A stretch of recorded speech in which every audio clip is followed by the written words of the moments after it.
Okay, welcome back all of you. आज आपण शिकणार आहे colligative properties of non electrolyte solution.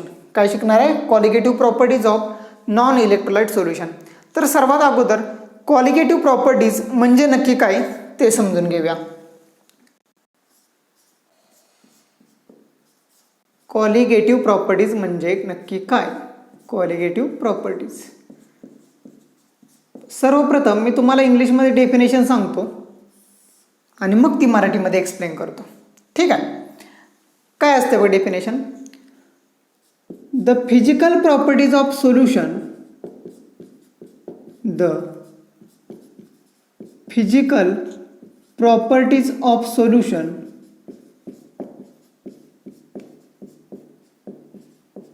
the physical properties of solution which depends upon which, माझ्या बरोबर लिहिलं तरी चालेल तुम्ही, which depends upon number of solute particles,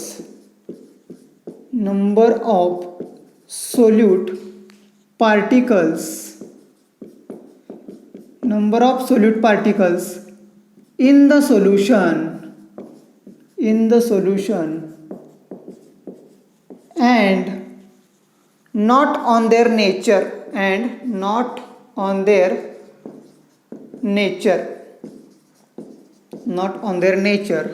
are called colligative properties.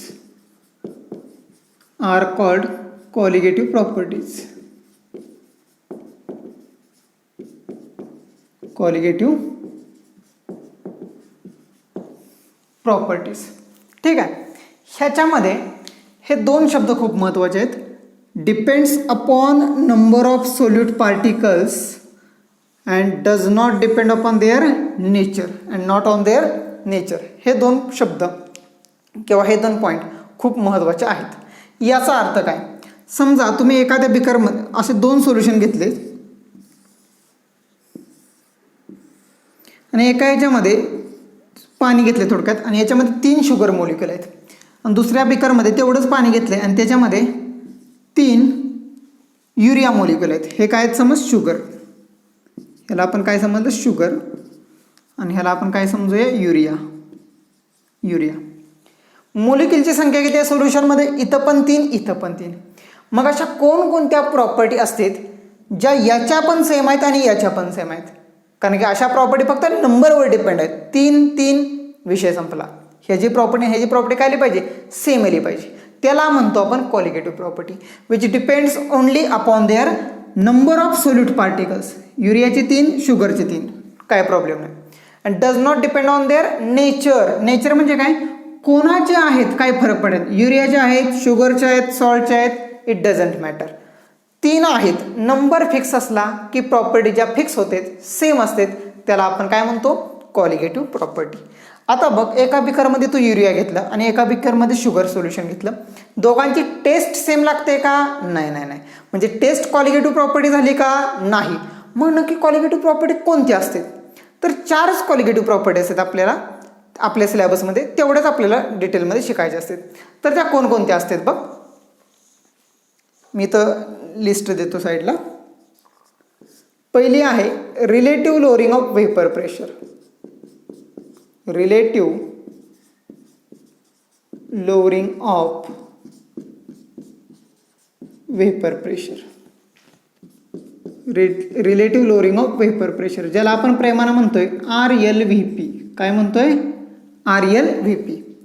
Second आहे इलेव्हेशन इन बॉइलिंग पॉईंट किंवा boiling point elevation in boiling point, ज्याला आपण रिप्रेझेंट करतो डेल्टा TB ने. Third one is depression in freezing point.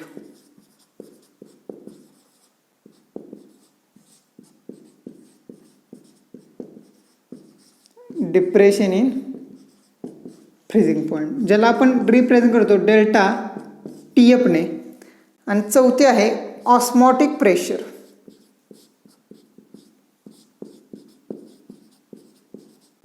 ज्याला आपण represent करतो पाय या सिम्बॉलने, पाय मॅथमॅटिकल सिम्बॉल पाय. ओके, ह्या 4 क्वालिटेटिव्ह प्रॉपर्टी अशा आहेत ज्या या दोन्ही सोल्युशनच्या काय असणार, सेम असणार. शुगर सोल्युशनच्या पण सेम आणि युरिया सोल्युशनच्या पण सेम. ह्या अशा प्रॉपर्टी 4च असतात. कोणकोणत्या?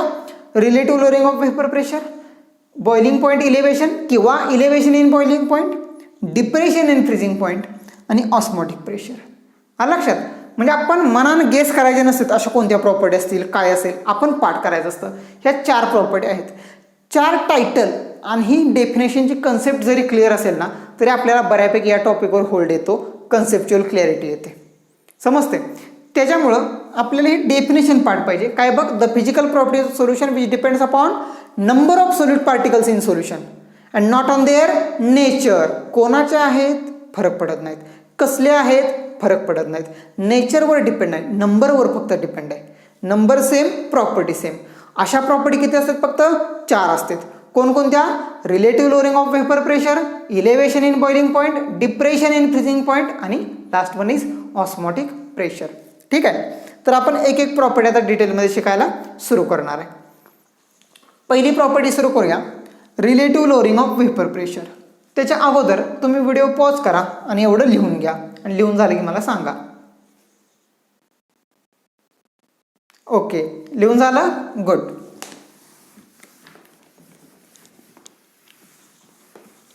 आता आपण पहिली प्रॉपर्टी सुरू करतोय.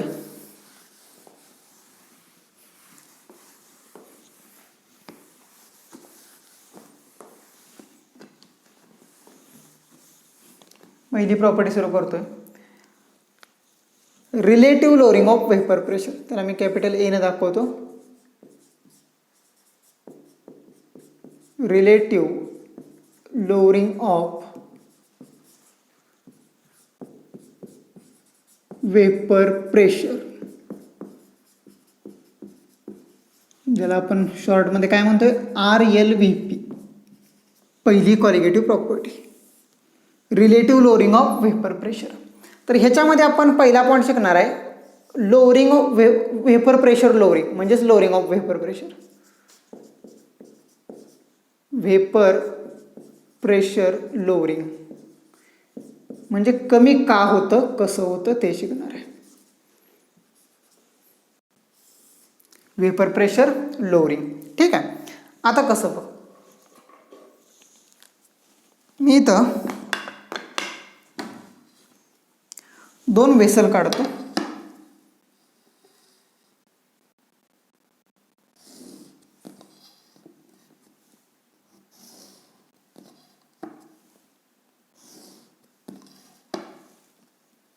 डायग्राम बघितल्यानंतर तुम्हालाच कन्सेप्ट लगेच क्लिअर होईल की असं का होतंय ते.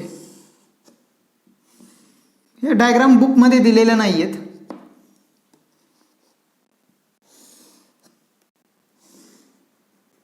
त्याच्यामुळे थोडंसं समजून घ्यायला अडचण येते, पण ती अडचण काय आपण ठेवणार नाही.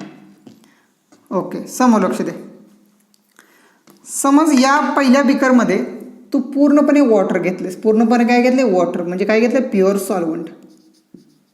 काय घेतलेस तू? Pure solvent. आणि यस, ओके, जर प्युअर सॉल्व्हंट असेल तर याच्या सरफेसला सगळ्याचे सगळे मोलिक्यूल कोणाचे असणार? सॉल्व्हंटचेच असणार. पाणी घेतले म्हणजे इथं पण पाणी, सगळीकडेच पाणी झालं ना. आपण वॉटर मोलिक्यूल दाखवूया. 1 2 3 4 5 6 7 8. ठीक आहे, मी अशा 8 सरफेसचे मोलिक्यूल दाखवले. सरफेसला पण असणार, खाली पण असणार, पण मी दाखवताना फक्त सरफेसला दाखवते कारण की जे इव्हॅपोरेशन होणार असतं, वेपर ज्या तयार होणार असते त्या सरफेसच्या होणार असतात. बॉईल नाही करत आपण सोल्युशन. ठीक आहे, आणि इकडं तेच सोल्युशन आहे, पण आता याच्यामध्ये तेच सॉल्व्हंट आहे, फक्त तेच सोल्युशन आहे. काय? सोल्युशन आहे. सोल्युशन म्हणजे काय? त्याच्यामध्ये नॉन व्होलाटाईल सोल्यूट ॲड केला आहे. Solution of non volatile solute. Solution of non volatile solute. आता तुम्ही म्हणाल नॉन व्होलाटाईल म्हणजे काय? हे पण मी शिकवलेलं आहे, तरी पण सांगतो. नॉन व्होलाटाईल म्हणजे उडून न जाणारा. व्होलाटाईल म्हणजे उडून जाणारे, उडून न जाणारा किंवा उडून न जाणारा. Non volatile. नॉन व्होलाटाईल म्हणजे काय? उडून न जाणारा. म्हणजे हे जरा गावठी भाषेत झालं खूपच. सायंटिफिक भाषेत काय सांगू शकतोय, ज्याच्या व्हेपर्स तयार होऊ शकत नाही, जे व्हेपोराइज होऊ शकत नाही, उडून जात नाही, त्याला काय म्हणतो आपण, नॉन व्होलाटाईल. व्हेपर्स तयार होत नाही, नो व्हेपर्स, ह्याला आपण काय म्हणू डायरेक्ट शॉर्टमध्ये, नो व्हेपर्स. आता तू सांग, जर ह्या ज्या व्हेपर्सच नसतील तर याचं व्हेपर प्रेशर असणार का? अजिबात नाही. व्हेपर प्रेशर म्हणजे काय, व्हेपरचं प्रेशर, बरोबर. आता असा सोल्यूट आपण याच्यामध्ये टाकलाय आणि सोल्युशन तयार केले, आणि काय केले आपण, सोल्युशन तयार केले.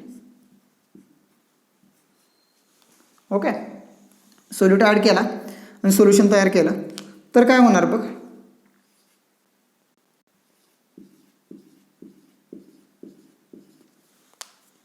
सोल्यूट ॲड केल्यानंतर आपण युनिफॉर्म सोल्युशन तयार करतोय, म्हणजे काही सॉल्व्हंटच्या ऐवजी कोण येणार, सोल्यूट येणार. कोण येणार, सोल्यूट. तुम्ही म्हणाल असं कसं काय झालं, इमॅजिन कर की जर समज तू ग्लासमध्ये पाणी घेतलं, फक्त पाणी घेतलं तर त्याच्या सरफेसला फक्त पाण्याचे मॉलिक्युल असणार, पण जेव्हा तू त्याच्यामध्ये साखर टाकणार आणि साखर डिझॉल्व्ह करणार तेव्हा काय दिसणार तुला, साखर सरफेसला पण आहे, खाली पण आहे, मध्ये पण आहे. युनिफॉर्म सोल्युशनची तीच प्रॉपर्टी असते. युनिफॉर्म सोल्युशन म्हणजे काय, साखरेचे मॉलिक्युल सगळीकडे काय झालेत, डिस्ट्रीब्यूट झालेत, सगळीकडे डिस्ट्रीब्यूट झालेत, म्हणजे सरफेसला पण झाले असणार, बरोबर. आता इथं बघ, आता जर तू या ठिकाणी बघितलंस, वेपोरायझेशन होताना हा पण सरफेस मॉलिक्युल वेपोरायझेशन होणार, हा पण वेपोरायझेशन होणार, म्हणजे इव्हॅपोरेशन होणार, evaporation, evaporation, evaporation, evaporation, evaporation. आणि एवढ्या सगळ्या मॉलिक्युलचं इव्हॅपोरेशन झाल्यामुळं इथं काहीतरी व्हेपर्स तयार होणार आणि त्या व्हेपरचं व्हेपर प्रेशर असणार. पण प्युअर सॉल्व्हंटच्या व्हेपर प्रेशरला आपण काय म्हणतो, P01, बरोबर. प्युअर सॉल्व्हंटच्या वेपर प्रेशरला काय म्हणतो आपण, P01. आता हे कसं का आले, 1 का म्हणलं, 0 का म्हणलं, हे सगळं याच्या अगोदरच्या लेक्चरमध्ये शिकवलेलं आहे. ओके, रॉल्स लॉमध्ये. तर तो लेक्चर आधी, ते लेक्चर आधी व्यवस्थित क्लिअर करा जर बघितलं नसेल तर, आणि मग हे बघा. आता इथं मला सांग, आपला सोल्यूट कसा आहे, साखर कशी आहे, नॉन व्होलाटाईल. सोल्यूट कसा आहे, नॉन व्होलाटाईल, उडून न जाणारा, नो वेपर. म्हणजे हे वेपर तयार करणार का, नाही नाही नाही. हे करणार का, होय होय, नाही होय होय आणि होय. लक्षात, म्हणजे काय, इकडं सगळेचे सगळे मॉलिक्युल वेपर्स तयार करतात आणि इकडं सगळे मॉलिक्युल वेपर्स तयार करत नाहीत, कारण सरफेसला काही सोल्यूट मॉलिक्युल आहेत आणि ते सोल्यूट कसे आहेत, नॉन व्होलाटाईल. म्हणजे सोल्युशनचं काहीतरी वेपर प्रेशर असणार ह्या एवढ्या वेपर्समुळे, त्याला आपण काय म्हणूया, P01 नाही, P1 किंवा फक्त P म्हटलं तरी चालेल, फक्त P म्हटलं तरी चालेल. ओके, आता इथं बघ, जर तू थोडंसं लॉजिक लावलं, थोडंसं, तर तुझ्या लक्षात येईल, इथं सगळेचे सगळे मॉलिक्युल सॉल्व्हंटचे आहेत आणि इथं काय आहेत, इथं पण सॉल्व्हंटचेच आहेत, पण सोल्यूटचे उडून चाललेत का नाहीत. म्हणजे इथं व्हेपरचं प्रमाण जास्त आहे, इथं व्हेपरचं प्रमाण काय आहे, कमी आहे. व्हेपर्स जास्त, व्हेपर प्रेशर जास्त, व्हेपर्स कमी, व्हेपर प्रेशर कमी. म्हणजे आपल्या लक्षात काय येतं आहे बघ, P01, या दोन गोष्टीवरून काय लक्षात येते, P01 हे नेहमी जास्त असणार कशापेक्षा, P पेक्षा. P01 जास्त असणार P पेक्षा, ह्याच्यापेक्षा हे जास्त असणार, कारण व्हेपरचं प्रमाण काय आहे, जास्त आहे.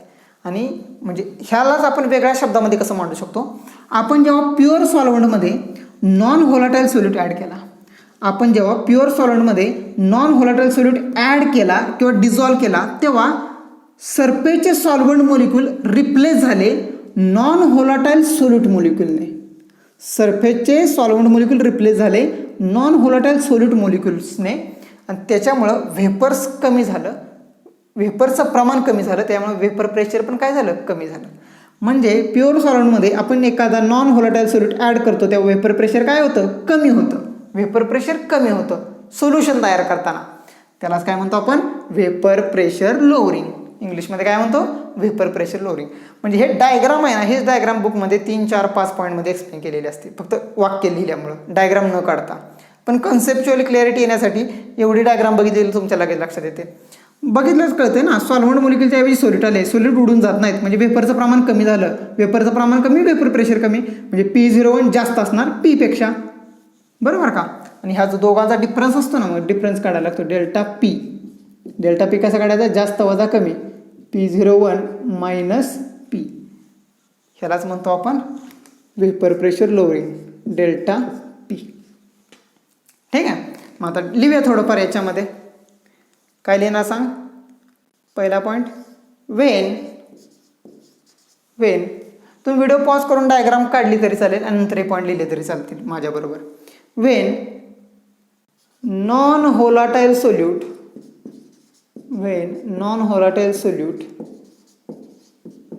is dissolved in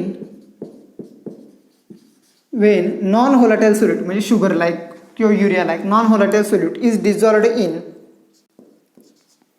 solvent then some solvent molecules at surface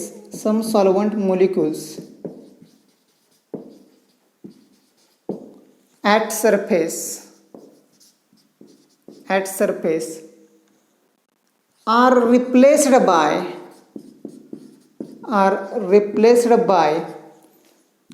non-volatile solute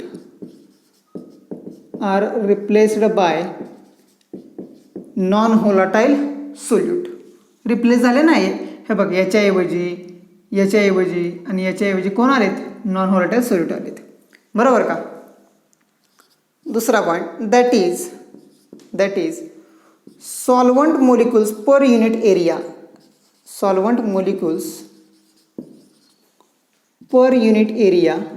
decreases म्हणजे काय? सॉल्वंट सरफेसचे मोलिक्युल काय झाले? कमी झाले. सॉल्वंटचे मोलिक्युल सरफेसला जे होते ते कमी झाले. That is solvent molecules per unit area decreases. Third, hence rate of evaporation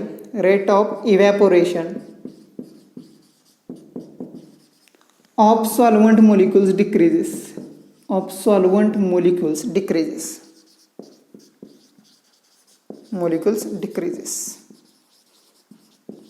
हा तिसरा पॉईंट मी वाटलं तर एक्सप्लेन करतो अजून एकदा. कसं बघ?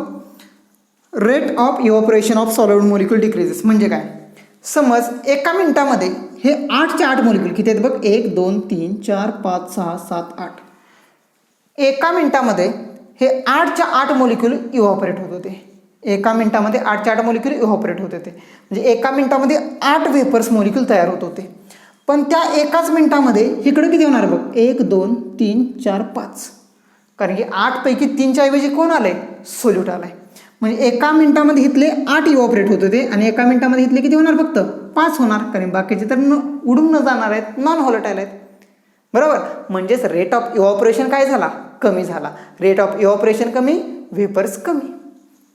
Hence rate of evaporation of solvent molecules decreases and amount of vapours formed is lowered. प्रमाण कमी झालं. Amount of vapours formed is lowered. बरोबर का? त्यामुळे होता देअरफोर व्हेपर प्रेशर, शॉर्टमध्ये त्याला व्हीपी म्हणा, vapour pressure of solution of non volatile solute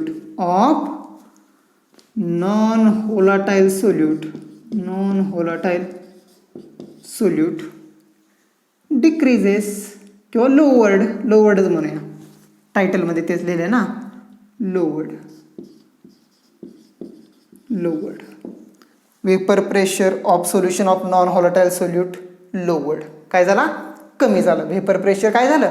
कमी झालं. मग खाली फॉर्म्युला पण लिहूया. डेल्टा. ओके, पहिले ते हे लिहूया, ग्रेटर दॅन लेस दॅन. म्हणजे काय? P01 हे जास्त आहे कशापेक्षा? P पेक्षा. मग हेच आपण मॅथमॅटिकली दाखवायला काय लिहितो? Delta P is equal to, म्हणजे कितीनं कमी झालं? P01 minus P.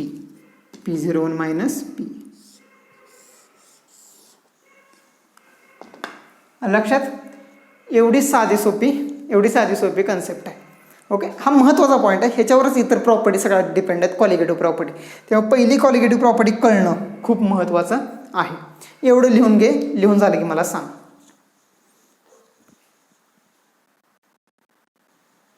झालं लिहून? ओके, ठीक आहे. एवढं लिहून झालं असेल. ह्याच पार्ट अजून एकदा रिवाईज करतो एका मिनिटामध्ये. आणि याच्या पुढचा पॉईंट मी नेक्स्ट लेक्चरमध्ये एक्सप्लेन करतो. काय झालं बघ, आपण जेव्हा प्युअर सॉल्व्हंटमध्ये एखादा नॉन व्होलाटाईल सोल्यूट ॲड करतो म्हणजे डिझॉल्व्ह करतो, तेव्हा सॉल्व्हंटला जे सरफेसला जे सगळे सॉल्व्हंट मोलिक्युल होते ते रिप्लेस होते नॉन व्होलाटाईल सोल्यूट मोलिक्युलमुळे. आता म्हणजे हे कसं काय होते, हे होतच असते ना, एखादं सोल्युशन जेव्हा तयार करतो तेव्हा मोलिक्युल व्यवस्थित डिस्ट्रीब्यूट होते. मग आपण फक्त सरफेसला दाखवतोय, कारण इव्हॉपरेशन फक्त सरफेस, खाली पण सगळीकडे असंच आहे, खाली पण असंच आहे, ब्लू ब्लॅक असंच असणार, कळतंय का. पण आपण दाखवताना फक्त सरफेसचे दाखवते, ते रिप्लेस झाले. त्यामुळं इथं इतके जण वेफर तयार करणार, इथं कमी वेफर तयार करणार, कारण हे सॉल्यूट कसं आहे आपला नॉन व्होलाटाईल म्हणजे उडून न जाणारा, नो वेपर्स तयार न करणारा, म्हणजे वेपर प्रेशर 0, म्हणजे हे कधीच वेपर तयार करू शकत नाहीत. म्हणजे इथं फक्त 5 उडून जातात, इथं 8 चार्ज जातात. 8 जणांचं वेपर प्रेशर जास्त, म्हणजे P01 या Pपेक्षा 5च्या वेपर प्रेशर काय असतं, जास्त असतं. मग कितीनं जास्त आहे ते आपण काढतो, डेल्टा P = P01 - P. म्हणजे ह्याचं 8 मोल प्रेशर, ह्याचं 5 मोल प्रेशर, ह्याचं जास्त आहे. मग दोघांचा डिफरन्स किती आहे त्याला काय म्हणतो आपण, वेपर प्रेशर लोअरिंग, कितीनं कमी झालं. ओके, तेच इथे इंग्लिशमध्ये सांगितलेलं आहे, म्हणजे लिहून दिलेलं आहे. आणि परीक्षेमध्ये आपल्याला कॉलेजच्या एक्झाममध्ये, बोर्ड एक्झाममध्ये हे असं लिहावं लागतं, तर आपल्याला पूर्ण मार्क मिळतील. ठीक आहे. ह्याच्यानंतर आपण डेरिवेशन याचं पुढचं म्हणजे मोलार मास कसं काढायचं, वेपर प्रेशर, RLBPचा ॲक्च्युअल फॉर्म्युला काय, ते सगळं डिटेलमध्ये शिकणार आहे. Relative lowering of vapour pressure, हे आता काय शिकलो आपण, वेपर प्रेशर लोअरिंग पहिल्या पॉईंटमध्ये. आता ह्याच्यानंतर याचा दुसरा point, relative lowering of vapour pressure म्हणजे काय, त्यानंतर त्याचं मोलिक्युलर मास कसं काढायचं नॉन व्होलाटाईल सोल्यूट. ओके, आणि मग त्याच्यावर न्यूमरिकल्स असं आपण डिस्कस करणार आहे. ठीक आहे, इथं आपण थांबूया. Happy learning, bye.